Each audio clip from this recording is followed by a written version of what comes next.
Imagine waking up after weeks of dieting, only to find out you've lost more muscle than fat. Sound impossible? It's happening to tons of people right now, and I'm here to make sure it doesn't happen to you. They say you can't spot reduced fat, so why is it always your belly that shows up first and disappears last? What actually burns fat faster? Cardio or lifting weights? Is working out on an empty stomach better? And is there any lazy method that might work slowly but runs on autopilot? In today's video, I've pulled together the most common fat loss questions from all over the internet to break down how it really works and how you can burn fat in the fastest way possible so you're not wasting time, energy, or money on things like magic creams or fat melting belts.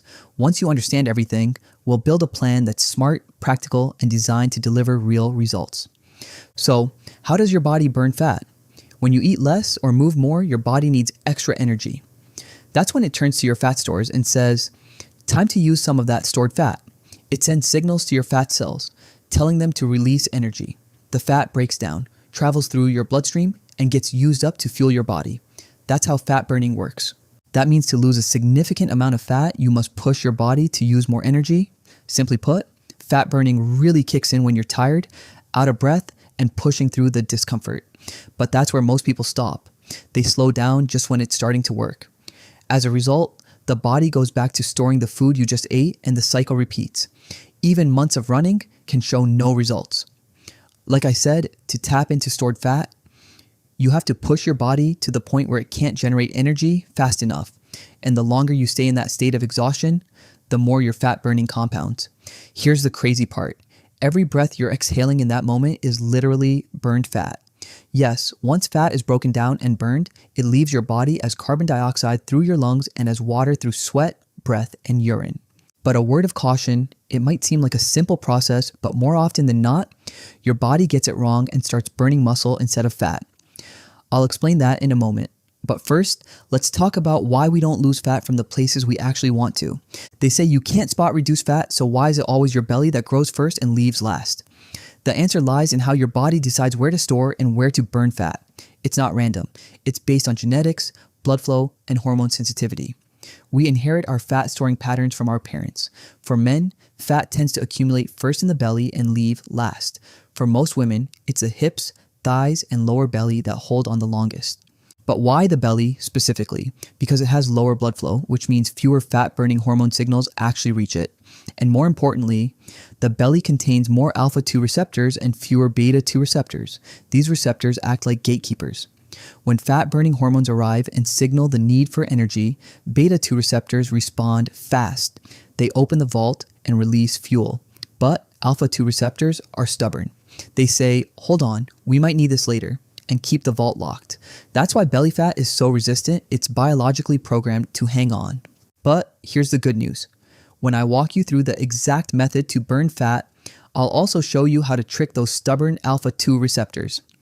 Now, you might be thinking, can't I just target belly fat by doing abs workouts? Not exactly.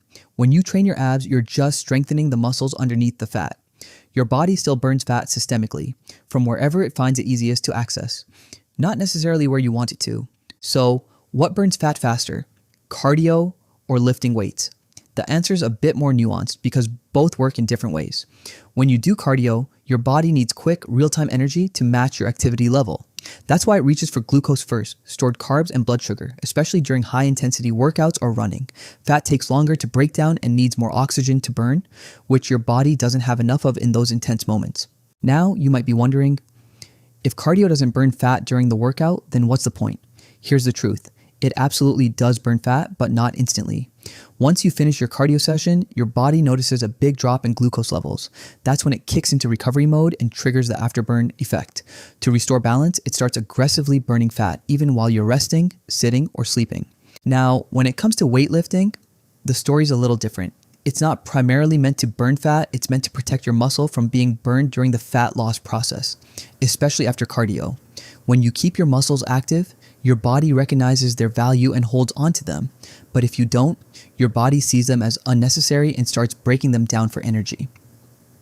That's why it's so important to combine both cardio and strength training in the right balance, which I'll be sharing with you soon if you want to lose fat while keeping that clean, sculpted shape.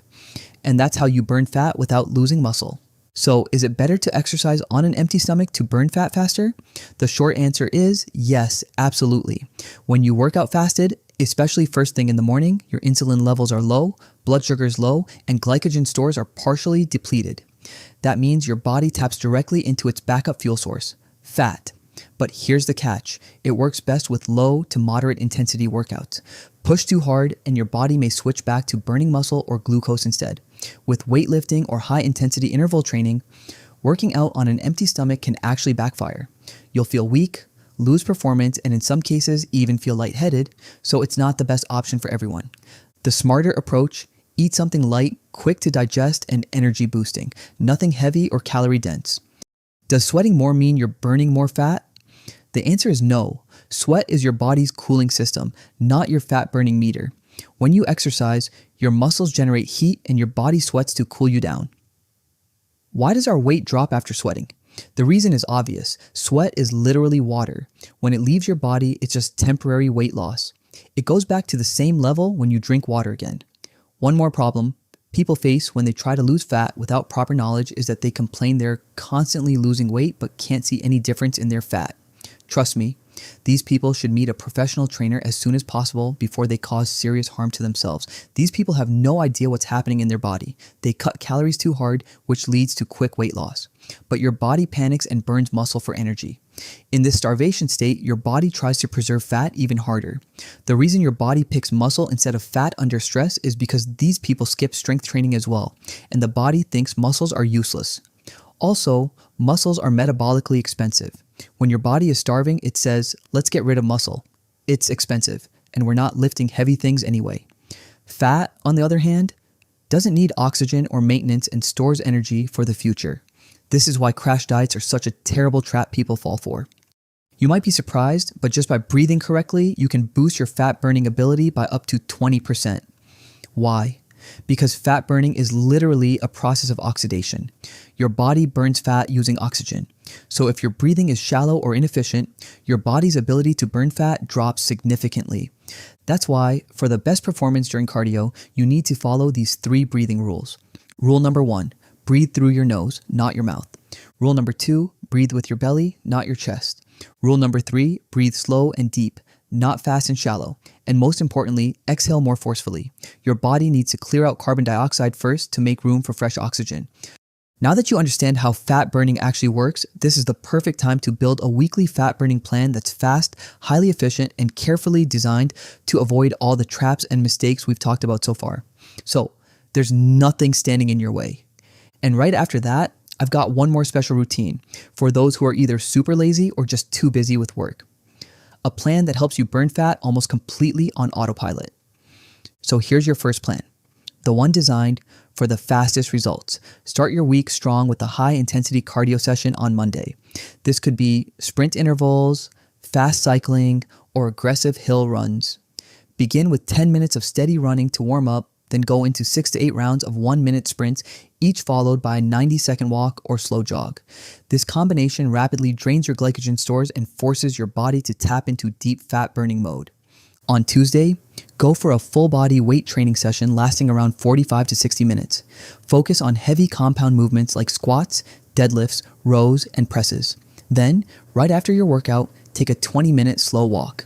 Since your glucose stores are already depleted from lifting, this walk allows your body to switch directly into fat burning mode, using oxygen and stored fat as fuel. Wednesday is your steady cardio day. Pick an activity like cycling, jogging, or a brisk walk on the treadmill. Keep it going for 45 to 60 minutes. Start at a normal pace, but in the last 15 to 20 minutes, slow it down without stopping, even if you're tired. That's the window when your body starts pulling energy directly from fat stores. On Thursday, give your body a break with active recovery. This isn't about burning calories, it's about restoring blood flow and improving oxygenation. Go for a light walk or an easy bike ride. Focus on relaxed, natural breathing and let your body reset without stress. Friday brings another weight training session. This time, focus on either your upper or lower body, depending on your workout split. And just like before, follow it up with a light cardio session, around 20 to 25 minutes. Saturday is your long duration cardio day. Aim for 60 to 75 minutes of jogging, cycling, or brisk walking. The key here is the final stretch. In the last 30 minutes, even if your pace slows down, that's when most of the fat burning actually happens. Stick to slow, steady movement and natural breathing. At this point, your body is running on fat, not carbs. Sunday is your rest day. You can take full rest or go for a gentle 15 to 20 minute walk focused purely on recovery, deep breathing, and mental clarity. No pushing, no goals, just light movement if your body feels like it. Now, here's a crucial section. What to eat. If you get this right, you can double your fat loss results. First, eat high protein foods to protect your muscles and keep your metabolism high. Second, increase your fiber intake. It helps reduce cravings and improves digestion. Third, stay in a caloric deficit so your body burns fat as its primary fuel source. And don't forget to drink 3 to 4 liters of water every day. Now, one non-negotiable rule: avoid sugar and processed junk at all costs. Just 5 minutes of sugary indulgence can wipe out 2 days of clean effort. And finally, sleep. You must get at least 7 to 8 hours every night. No compromise. Without proper sleep, fat loss becomes almost impossible. Now let's talk about the people who are too busy with work or just not looking for fast results. This method runs almost entirely on autopilot. Instead of chasing fat loss through intense effort, we shift the way your entire system operates by updating your daily habits in 3 simple phases. Phase 1, move lightly. Add gentle movement after every meal, just 10 to 15 minutes of walking. Take phone calls while walking. Do your own chores like cleaning, mopping, or light gardening. And always choose stairs over elevators. These small actions don't tire you out, but they quietly keep your metabolism active throughout the day. Phase 2, eat smartly, eat slowly, aim for at least 15 to 20 minutes per meal. Stop eating when you're about 80% full. Make sure there's some protein in every meal, and when possible, swap refined carbs for whole grains. Phase 3, sleep deeply. Aim for a full night of restful sleep each night. Make sure your bedroom is cool, dark, and free from distractions. Now, here's the truth. This plan takes time, but the best part, it rewires your mindset. And once that happens, you'll never slip back into unhealthy patterns again.